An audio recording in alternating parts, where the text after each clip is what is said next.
Okay, it's 12:03 and I'm going to call to order. Here's Genevieve. We have a quorum. I'm going to call to order the meeting of the Arts and Nonprofits, the Portsmouth Committee on Arts and Nonprofits. It is, what is it, the 15th of August.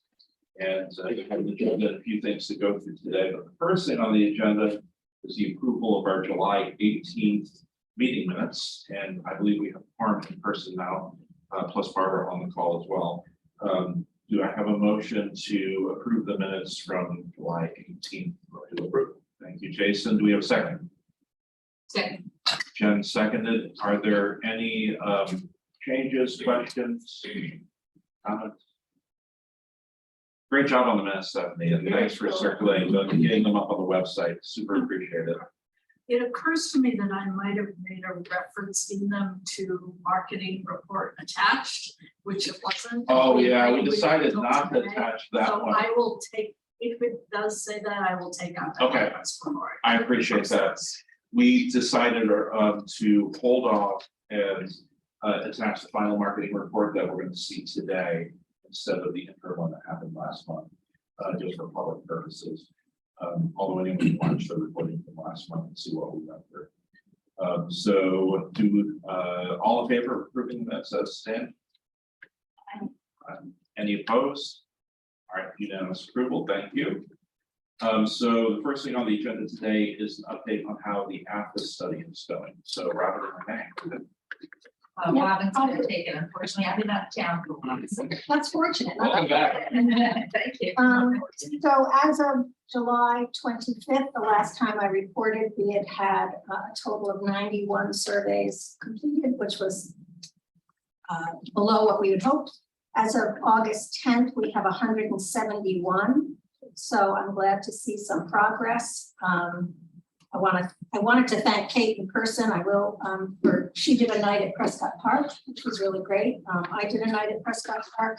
People were very interested. They were very cooperative. Anybody I went up to pretty much said, sure. We did it all on the phone. The rep is going to be on board very soon and Lauren's going to go there as well.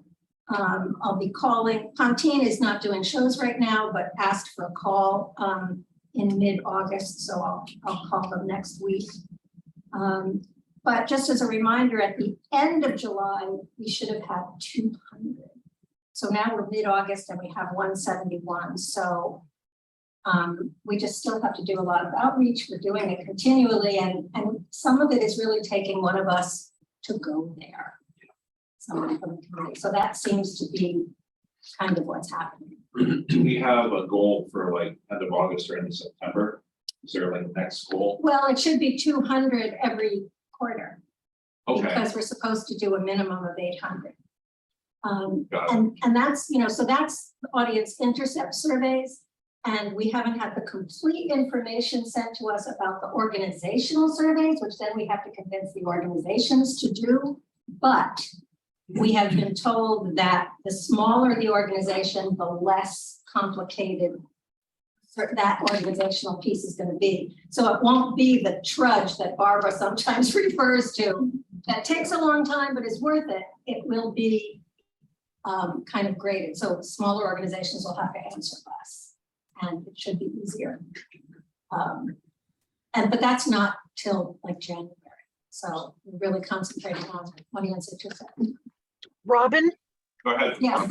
Robin, I don't know that I copied you. I think I sent this to Renee. I have a handful of surveys from Summer in the Street that people filled out paper. Do I recall you saying something about we can drop it off at the library? Yes, or you Okay. can shoot, you can also, yes, you can do that, or same distance, you can shoot me an email and tell me when you're gonna be at the office and I'll come pick them up. Okay. Yeah, I Yeah. think I have, I don't have a ton. Most people at Summer in the Street did the phone QR code, but I do have a handful of paper. So I'll make sure I get those out. Thank you. And Barbara, my apologies. I was up in Canada and a place that didn't have internet access, so I am very behind on my emails. If you sent me something, apologize. Oh, yeah, no worries. I just, I have them and just wanted to make sure that I got them to the right place. Great. Yep, we'll get them and we'll mail them in.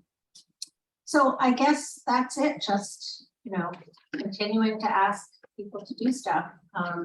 If there are any more Tuesday night concerts, that would be a great place to do them. Ah, okay. And yeah, and a little curtain speech is always helpful.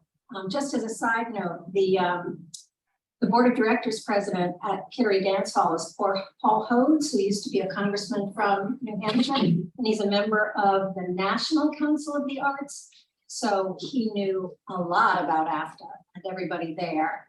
And he let me do a little curtain speech, but he also supported it as well. And we told that audience, if you're anyplace else at another venue and asked to do a survey, please do it, because it's different. Doesn't mean that because you've done one at Kittery Dance Hall, that you can't do another at 3S or the music hall. So that was an important part.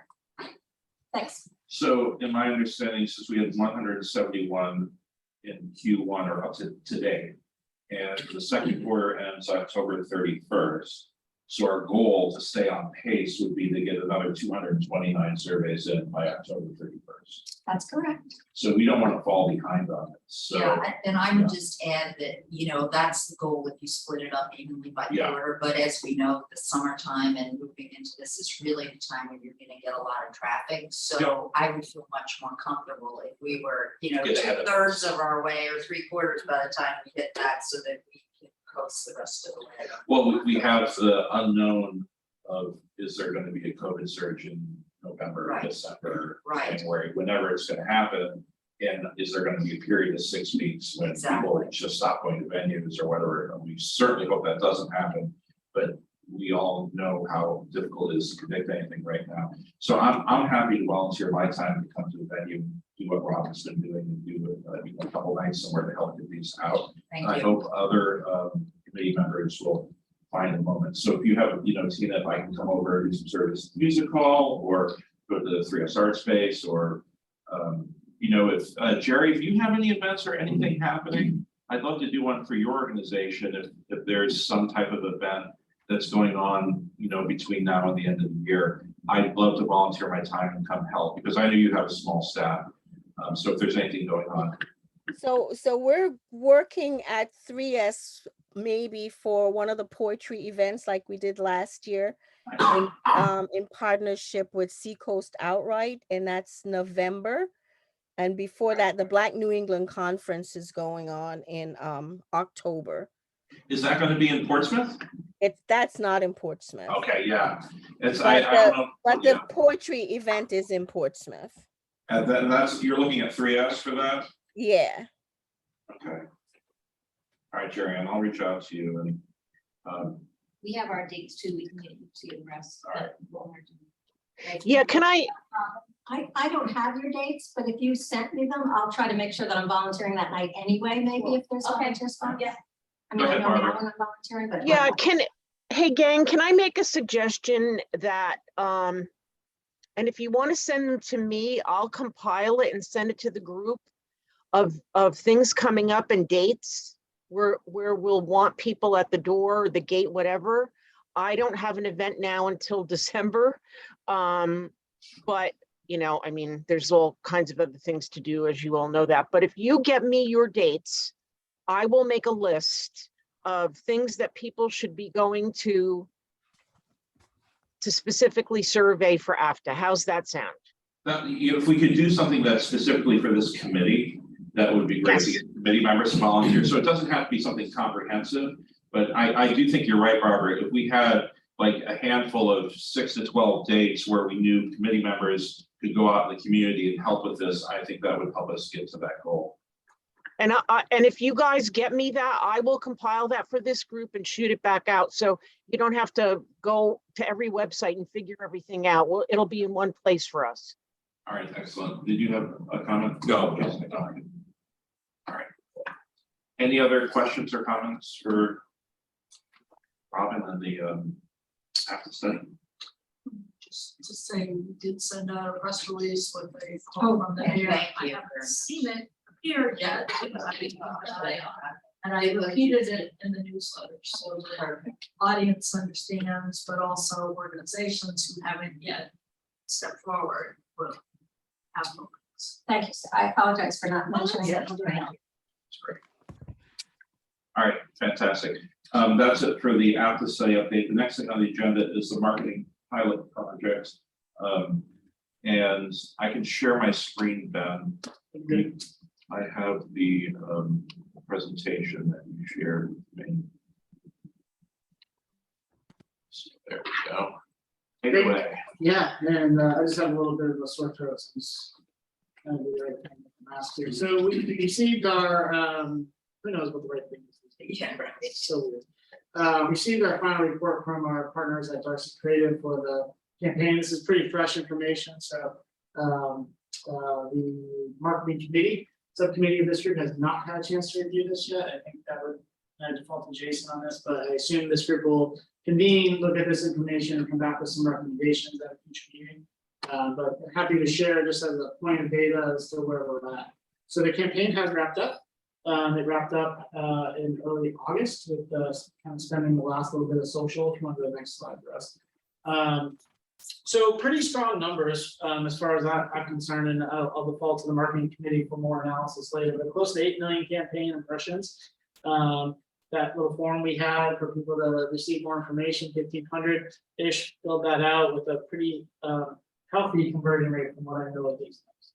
The next slide has a little bit of information about where those numbers came from, and I recognize it's not easy for everyone to see, but by far and large, the biggest source of leads to this website was the pay-per-click Google advertising.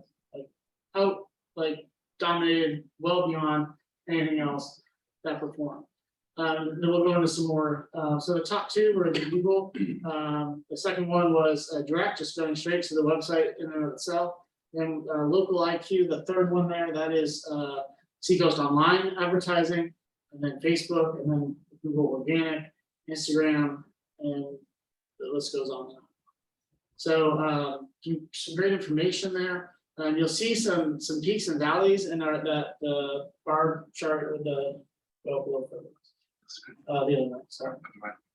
There. Yep, see some peaks and valleys there. I'm really curious to know why that is, and that's probably a conversation that we want to have with the team at Darcy Creative. Like, why is that not as steady as you would think it would be? So I'm just curious to know if there was something they did on their end that led to that, or if that's just normal consumer behavior and that they aren't on it as much on the weekends or whatever. I don't know. So it's just, questions to be had. So if you go down, so this goes into like per advertising channel. So this starts with Google Ads, and we just kind of shared that it was by far and large the biggest contributor.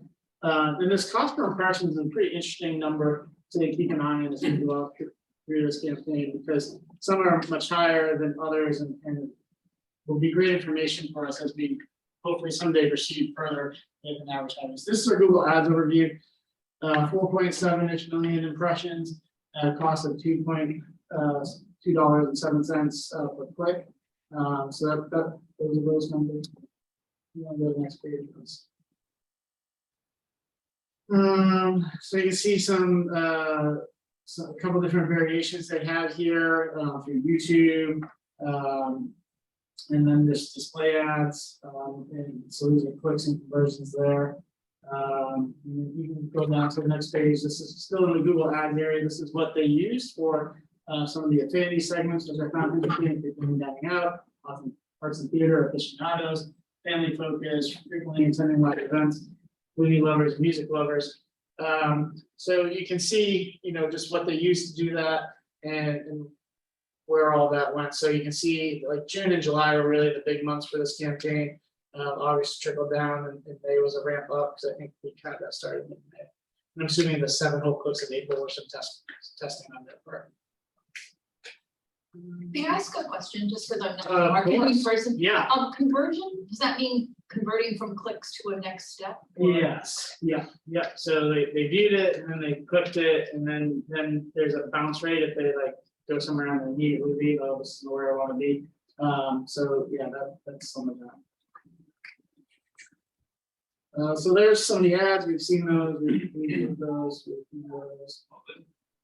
So going over to social media, so far less impressions at a slightly higher cost per impression click, 2.5 million versus the 4.7, I think it was, at a slightly higher cost per impression. So that's great information. Those social ads, you can see a couple different ones listed here of where the ad that they ran. There's a couple different, ones that were ran there. And there's some great age demographic on the next slide here about where we're having some traction. So again, that 55 to 65 is the highest. Well, actually, no, sorry, 65 plus is the highest. If that's outside local with the, oh yeah, even low. Yeah. So older demographic, just kind of interesting. Be interesting to dive a little bit more into that. Next goes into the Effect TV. So this is the streaming services, Hulu, Roku.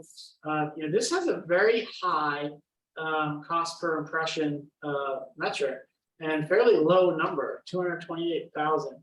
I'm gonna guess if you ask someone that's in the marketing world why that is, they're gonna say it's a much more qualified lead, and they're gonna give you lots of fancy information to back that up. But for me, at a quick glance, this seemed like a high cost per impression for not a lot of results in the end. But maybe they can convince us otherwise. So next slide. Sorry, I'm getting that. That's okay. So they had a and B spot here that were tested out. Not a huge amount of difference in the effectiveness of those two. I assume it's just two slight variations of the same commercial. You can keep going down. There is some information here about what platform people were viewing it on, and all that. So the big chunk that says STB, I didn't know what that meant. Let's set top box for all you non-marketing people out there. I guess that's basically your Xfinity box that sits on your, your TV or something like that. But everything else was through the website, and a connected TV is the dark one at the bottom. So, so that's like your Roku kind of TV setup. What's the top long orange band? I can't. That's Travel Channel. Travel channel called by Oh. CNN, History Channel. So really great ones for us there. Good people to be associated with. So there's some more information on the Effect TV side of things here. You can see a lot of information about who the audience was and how all this was targeted, and the impressions that each one has. So we can dive a deeper dive into that and see, does it make sense to just target the females in the 35 to 64-year-old market? Where are we having success in that? So all good information to have and to analyze a bit deeper if we have some resources to go further. So keep going. We get down here to the Seacoast Media Group ads. So this is Seacoast Online ads, and then there was some print ads that we did as well. So you can see if you go down to the next page here, there's some more reporting on where all those impressions kind of came. This seemed like it had a stronger start, fizzled out towards the end. And then if you keep going, there's some shots of our print ads that existed in a couple Sunday papers. So that is the report from Darcy, Creative's team, which I think, all in all, I think it had some strong results. It seemed like there was a lot of interest generated, a lot of genuine interest in that they completed forms, that they were clicking on things, they're spending time on their sites. We do want to spend some time working with a couple of key partners. We talked last time about how the music hall and Monty was able to see, from this source, how long do people stay on the music hall's website. If we can get that information from a couple other local players, that might be really helpful information. So I think as the marketing team subcommittee meets, we can maybe pull some of that information together in advance and really have some next level data that will help us determine, you know, how successful this was and perhaps prepare a document or some sort of lessons learned sheet so that when, if and when funding does become available, we have something to work with to move forward. The other two things that we try to study coming out of our ticket website is we have a geographic area that we target. You get a baseline read on, let's say we're trying to draw people from like Haverhill, Mass, something like that. Yeah. So we'll take a snapshot of where we're at in attracting or having ticket buyers come from Haverhill, Mass. Then you execute a campaign like this and you obviously looking Right. for it to grow. And then the other thing that we look at is first time ticket buyers and did that number grow? I mean, that's to us some of the more like really hard data. Yeah. That we could find a way to glean some of that out of our various ticketing platforms or RSVP systems. If there's that geographic indicator and first time ticket buyer indicator, that could add to, you know, do we see more traffic Yeah. on our website? Yeah. They- Do the zones from the television, are those geographic zones, the 8 zones? It's a good question. This is my first foray into that kind of platform, so I don't know, and that's a question I can ask and get to the marketing committee and get back to you on. That was my first time working in that space. I mean, I guess based on Tina's comment, my question for Darcy's team would be, is there a way to do a geographic analysis of impressions? Right. Right, Yeah. you know, I mean, we have that on our web, you know, on our Google Analytics, we can Certainly. see where people are looking at our website. I don't know how accurate it is, but I assume there's some amount of accuracy to it. So if we could like get a report that shows over time, you know, what geographic areas the impressions are coming from, and then try and match them up to a music hall report or a Seacoast rep report or a 3S report, and see if there's any overlap. Yeah, I know for our Google ads, because we work very closely with Centris Digital on this year round. I know on that, we definitely can look at the geographic origins of all this traffic and get a good sense for it. It's just not included in this report. Yep. Would that be helpful? Yes. Very much so. Yeah. Yeah, I think any kind of like executive summary, I mean, the data is Yeah. fantastic, but it makes the conclusions and what are the recommendations. You know, this was most successful and why they think I this agree. wasn't. I'll let follow up with Jason on that. I think that's really where we go. Yeah, and as Ben mentioned, first course of order for the marketing committee, we need to get together with Ben and Michelle and take a walk through this. And we're obviously seeing it for the first time now, but Sure. you know, I think there are a couple things that jump out. It seemed like numbers were trending in the right direction. You know, with that month over month progress, that's obviously always encouraging. I was a little surprised at how heavily it's skewed over 65. But you know, we can look at that as an opportunity. You know, what we're delivering in that specific age segment. How do we market to, or you know, how do we connect with and engage with the younger audience? Because they're obviously we've got a lot more to grow. So there's an upside to it. And we'll kind of get together shortly to come back to the group with I guess a final recommendation or observations. Yeah, a question about the age demographics is, are the media outlets we're using targeting those age demographics? You know, Travel Channel, CNN. I think they skew older. I think even Facebook, you know, over other social media platforms and Seacoast Media Group and things like that, that they're trending on the older side, so. I think. But the Google Ads, though. Yes, they also, yeah, totally. Yeah, I certainly don't discount that age group for any. Ben, can I ask, I have a feeling I know the answer already, but everything kind of changed about 4 or 5 months ago, right, with the economy and gas prices. So I don't know if that was like a variable that they looked at. I certainly think it played into things where people weren't traveling as far or as much. The other thing that, you know, that I'll say to the group is another meeting that I was at last week, the group there was saying they're finding that everyone's committing later and later to things. They're not planning. And I thought that was very much the case this past cycle of events. And the other thing that I'll just share with you as a bit of information, not necessarily tied to this marketing study. And Jen, I don't know if you were part of the meeting when this came up.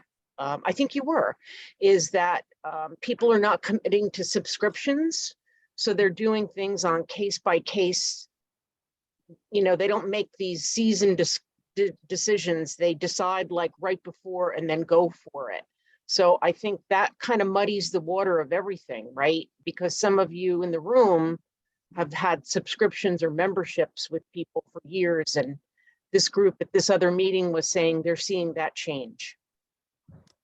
Yeah, I agree. And for the rep, we'll be launching our new season. We'll be doing the season reveal September 1st and begin ticket sales for next year. So we'll obviously have some data points to be able to share with this group as we get together to let you know how we do with ticket sales out of the gate. Yeah, I think in the theater world, subscriptions were diminishing even before COVID. Any other questions or comments on the marketing report? What happens next?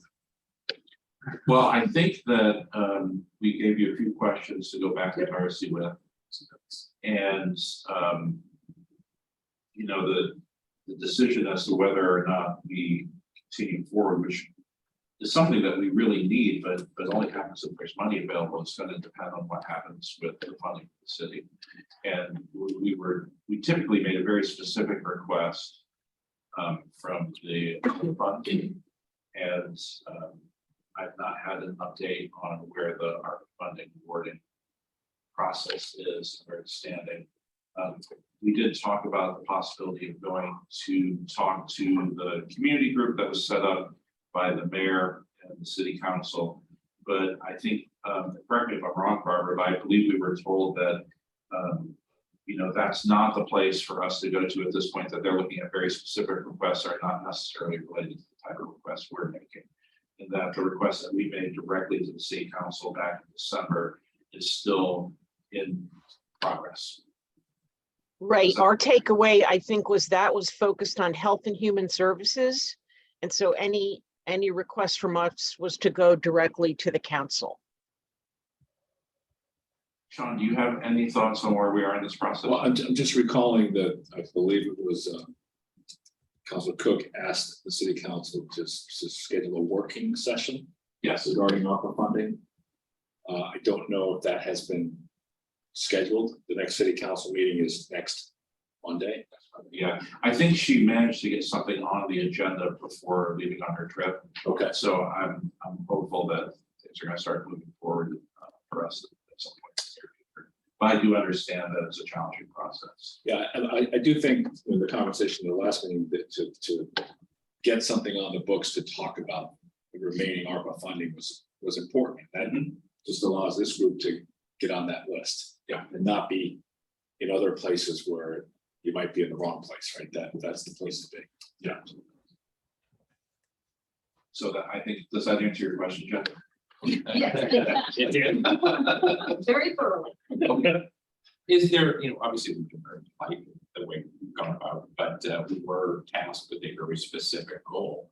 So that's our primary focus. So is there anything we can do politely to continue to push it on us?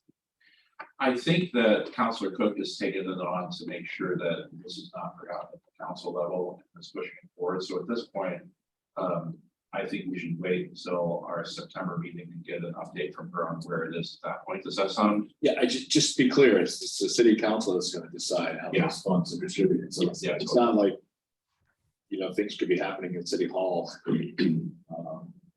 that would usurp that authority. So I don't think any opportunities being missed.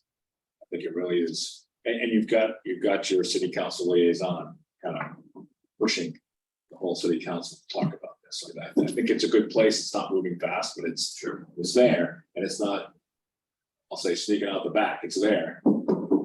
Just when you get the opportunity I like the analogy. Thank you, Sean. That's my understanding. We're not gonna know this for quite a while, but it's going to eventually tie back to the after survey, because we're just not gonna be at $58 million. Yeah. And when we see what we were and we see what we are now, that's gonna be an argument for we need help and funding and collaboration to get back to where we were. And it's gonna be a road. Yeah, it's definitely a long path.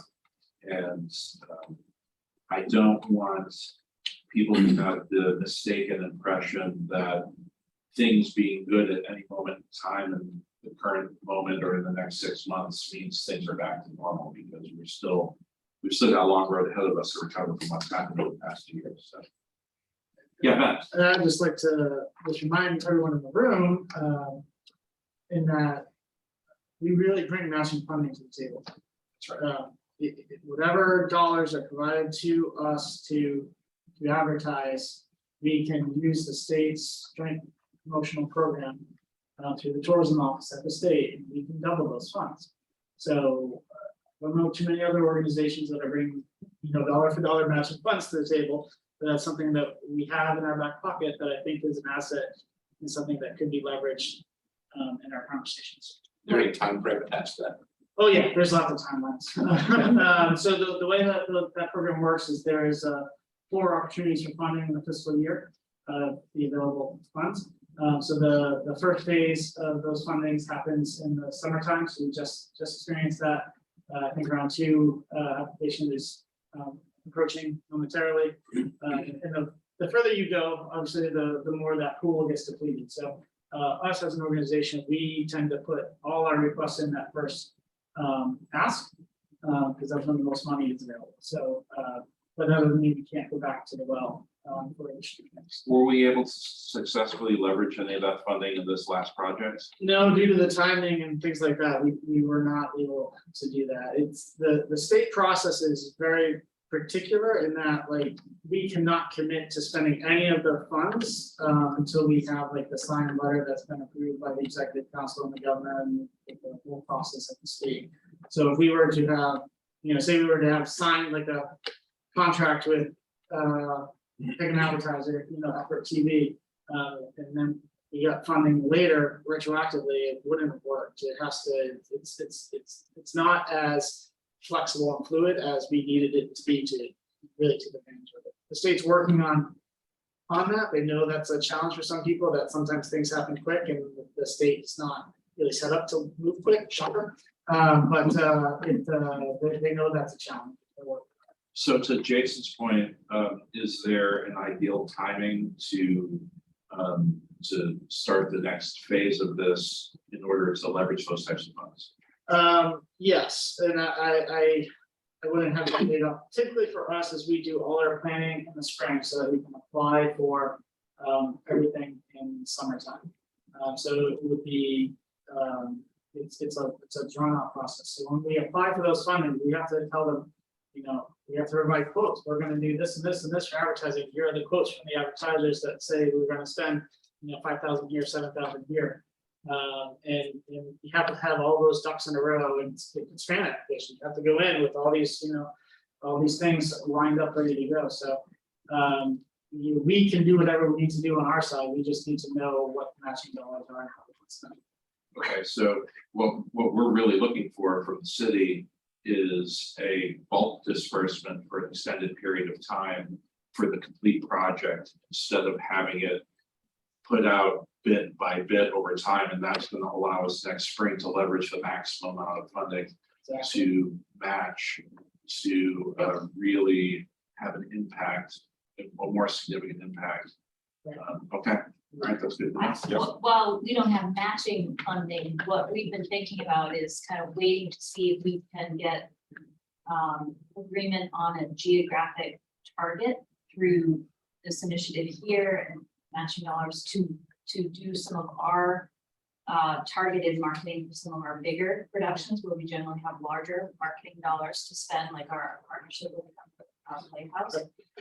We're kind of waiting in the wings here a bit to see, can we add to that so that it would be really specific marketing for a particular music hall production but it would go to the same geographic area that this initiative would see if all that collected together. You know, are we really able to attract some new people to the city, people who haven't been out to see arts in a while, et cetera. So Yeah. we're anxious to see where this goes so that we can apply some of our dollars to help reinforce this. Okay, so kind of the message to those watching, whether they're community members or city councilors, is that, we are able to leverage any funding collectively within our organizations, concerted effort to recover.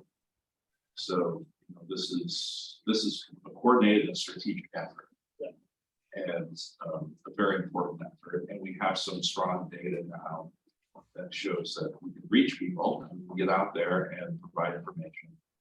And the next step is going to be getting some more specific data on whether or not we're seeing any connection between the marketing progress and individual organizations. Okay. That's it. Any other comments or questions on the marketing pilot project?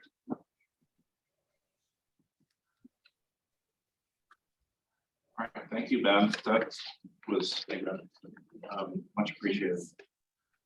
The last thing we have on our agenda for today is discussion about the cultural plan. Barbara and I have spoken about this. Our hope is to start moving forward with a cultural plan subcommittee in September. We spoke with Councilor Cook and she did some research with the city, and it is appropriate for this committee to have a subcommittee to actually pursue the next cultural plan and do all the research and put it together and then bring it back to this group, which it will then go to the city council. So we are at that point where we're looking for leadership for the cultural plan subcommittee. I know we have several members of this committee who have expressed interest in being involved with that process and being involved on that committee. We may be coming to you one by one, but what would be even better is if anyone wanted to reach out to Barbara and I and say, I think this is really important and that you would like to either chair or co-chair. Maybe I'm hoping that we're looking at probably a 15-month process to complete this by December 31st, 2023. But we also have Forza 400 going on during that same time with everything going on. So if we can get the entire process done in 24 months, that's fantastic in my view. If we were able to get it done by the end of 2023, we would complete it by the term of the current council. So that's maybe some incentive to have it all fall underneath the current council rather than becoming political during an election season. Not that I think there's anything political about it, but it's a logical next step for the city after having had a cultural plan 20 years ago. So we're doing a cultural plan. And as when we spoke with Chris Dwyer and Ellen Feinberg, we know that we have a model, we have an existing cultural plan. They started with nothing when they did this 20 years ago. So the process should be a little faster than it was last time, but really that's going to depend on solid leadership and a good committee. Kate also talked about, our Councilor Cook talked about, finding ways to reach out into the community to bring in committee members from throughout the community. Do you remember where we stand on that, Stephanie? I don't know. As far as like reaching out to the general community for applicants to be a part of this subcommittee? As I recall, the minutes group, the discussion was that the subcommittee needed to be in place first. And then could explore the formation of focus groups, Portsmouth Listens, that kind of idea. Yep. And other committees have, and departments in the city have been finding that process works really well. Only focus groups and then some surveys and then interpret the surveys, go out to the public again at a public meeting, and then report to the council. That process.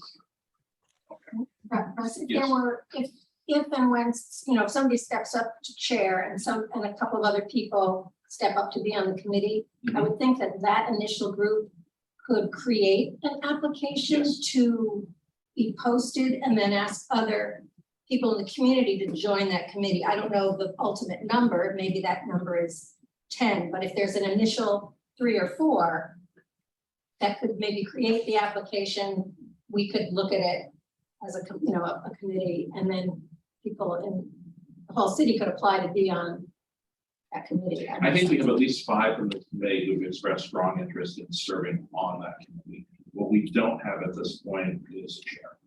And I think that's really the next step.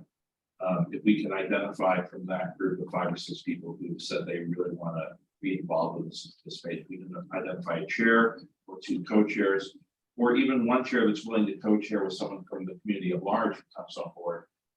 I think that's going to get us to the next step.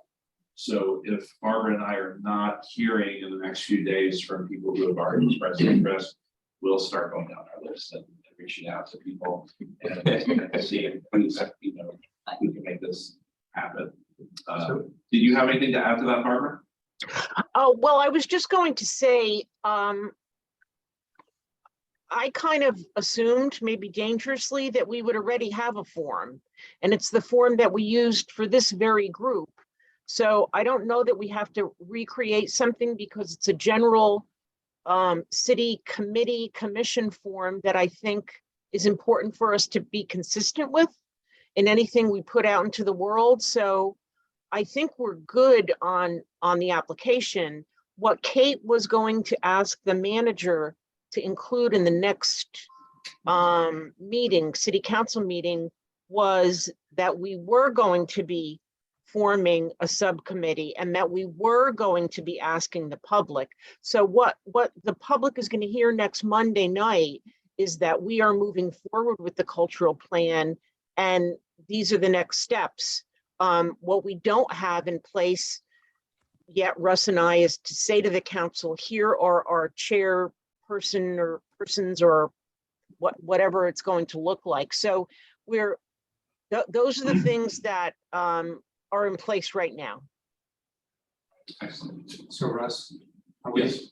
are we with intention of looking to represent sectors in that subcommittee? Like the theater, history, music, performance? I don't know that we've gotten that far, but I think that that's a good idea. But more important to me is that we represent community members at large as well. So it doesn't become a committee like this, representation from organizations, but it can be our audiences as well as a part of it. And I think that should make up a significant part of the committee. Probably not a majority, but definitely a significant part of the committee. Barbara, And maybe we use the neighborhood committee as a pipeline for that too. So that the Portsmouth Neighborhood Committee, we communicate with them and say, here's the application, here's what we're doing. Can you please distribute that to your neighborhoods? yeah, but I think that last time around, there was representation from organizations tied to music, organizations tied to theater, organizations tied to history, culture, organizations tied to dance, etc.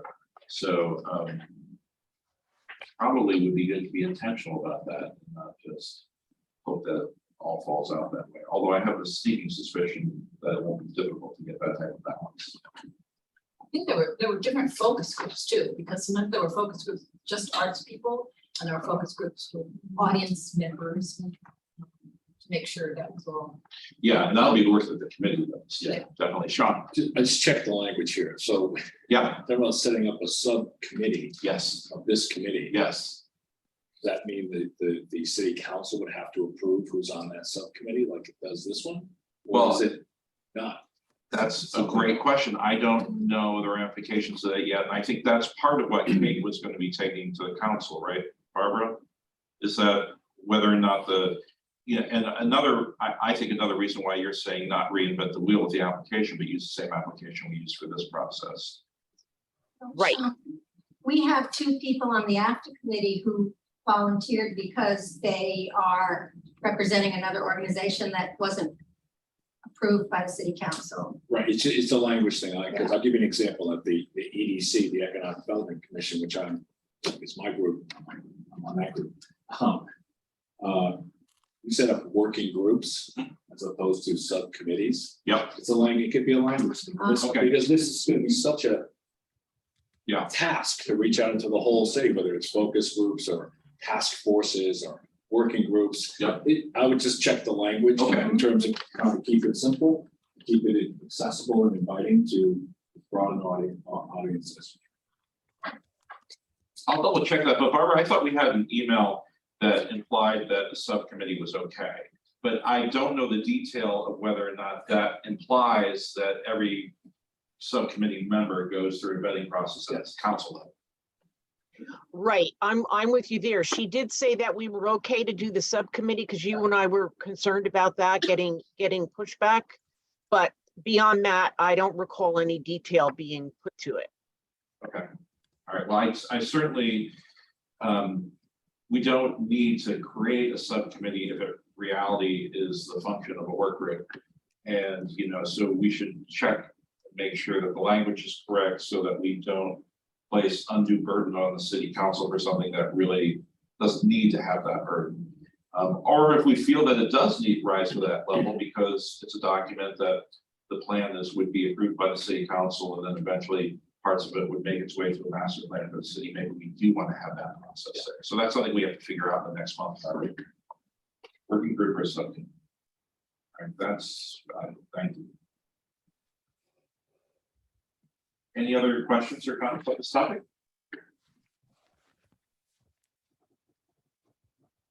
Okay, inching ahead, but enjoying our summer, hopefully. I hope everyone's enjoying it. All right, anything that people want to speak to today that we have not yet covered on the agenda? Oh, go ahead, Matt. Thank you. Sean was kind enough to invite me to a discussion about a public art process that somebody wanted to donate to the city. Yes. It was very interesting and I appreciate the invite to be part of that discussion. There's a lot of very smart and experienced people, much more so than I, around that table. And an interesting thing came out of that discussion that I want to share with this group as potentially something that this group may want to take on at some point, in that the city really doesn't have ordinances for public art. For example, when the Ruth Blay mural was made, that was considered to be a sign in the city's eyes. And they had to go through a lot of processes that you would have to go through for like putting a sign outside your business. And it's really an apples and oranges kind of thing.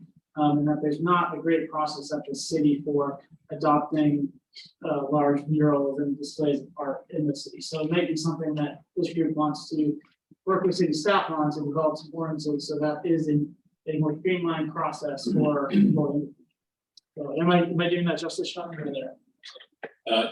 Yes, so this is from when there used to be Art Speak and there used to be a process, and there is not Art Speak, and the process has been sort of held in suspended animation, and Nancy Carver used it, now it's on my desk.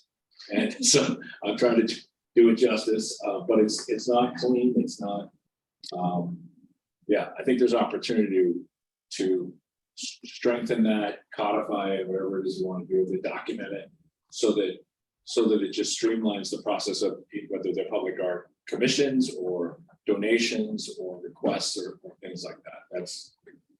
So if I Oh, go ahead. Don't Art Speak, Dave. So that process that Sean was talking about was a process for art in places that was owned by the city. So there's a difference between art in public and public art. Right. So that specific process was a process if somebody wanted to put a piece of art on a city-owned property. Right. And it had to do with applications and insurance and leaving and having funds in perpetuity to take care of that and maintain that work of art. But I don't recall that we had a separate process for what you just mentioned. A business owner who wants to put a mural on the building is not part of that process. No, Two separate processes. Mhm. Neither one is good right now. So question, where does it stand like in a new garage? What is category is that? A new garage to be put up and a certain amount of money had to be set aside for art? That's the percent for our. Yes, yes. that is an ordinance, that is in That's the place. ordinance. Yes. Okay, but who just, so, and there is a decider of which is. Like the ordinance is that they have to have a certain percent or whatever it is. But who is the decision maker on what gets selected? Or is that part of it? I would believe it's a city council, but City council, it's more of a question of who process of getting something to make a recommendation to city council for them to say yes, no. Yeah, I didn't know how that worked. It's in that suspended animation. I think all of this falls under the category of lessons learned from the first cultural plan. In that the first cultural plan called for an agency within the city to be responsible for all of this, which eventually became ArtSpeak.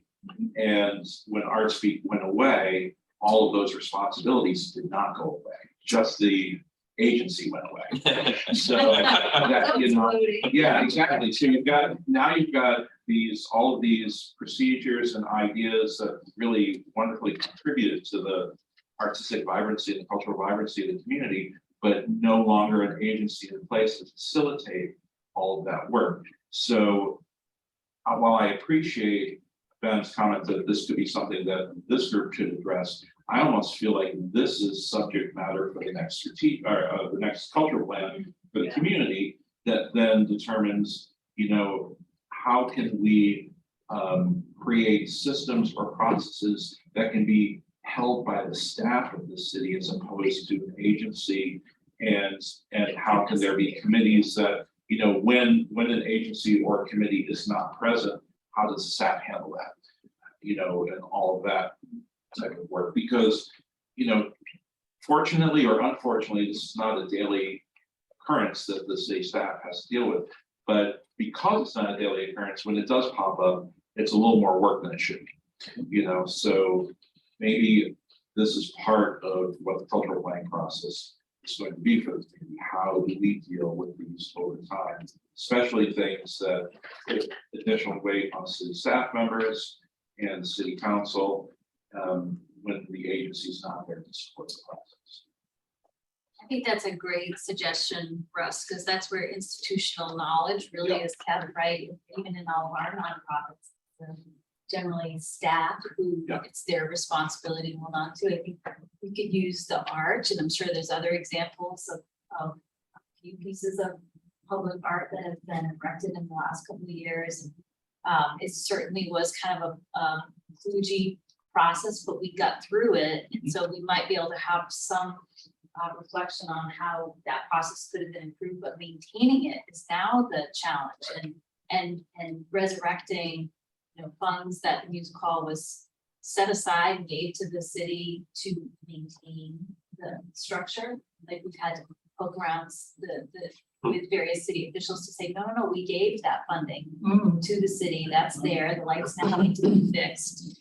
So it's that kind of also the maintenance of these pieces, ensuring that they, you know, have longevity that they were intended to have. And just one more thing, to go back to Renee and the ordinance, when the new middle school was being built, there were delays and overages, but ArtSpeak had gotten to the point with a subcommittee of ArtSpeak to actually do an RFP for art at the middle school, and actually got you know, projects and artists who submitted multiple projects for consideration. And then the funds were never released because the project kept getting delayed and those funds were kind of eaten up. So that process never worked at the middle school, even though we had hoped that it would. And then there were artists actually waiting to be told that they'd been chosen. Yeah, they had an RFP out for the parking garage as well.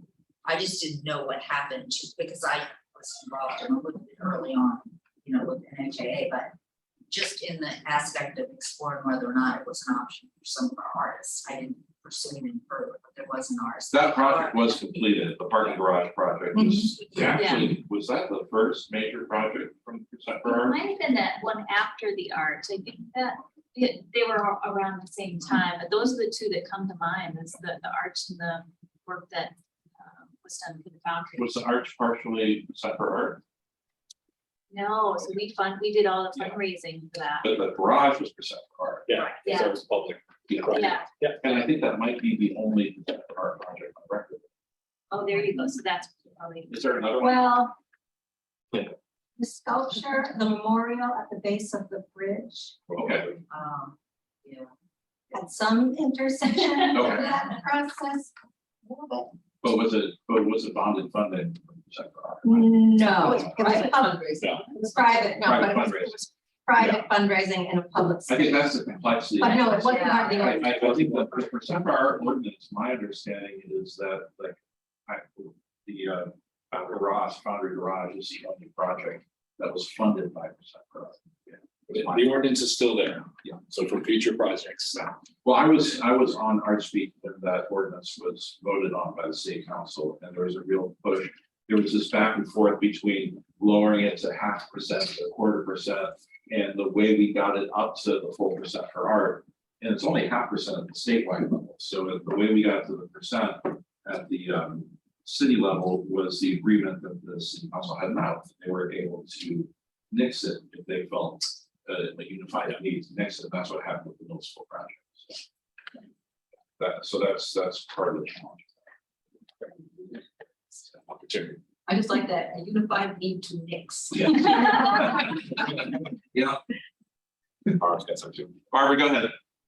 Yeah, just a few things. I think most of this group was around last year when someone from the public started fundraising and wanted to give us the money to paint all of the crosswalks downtown Yes. in rainbow colors. So what we did then, and Sean, I share this because you weren't a part of this last year, but so you know, that's when we specifically said that is definitely not the job of this committee.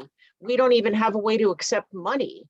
And Yeah. so we said that's why the cultural plan is so key to all of these different projects rather than always have one-offs or somebody's going to do this.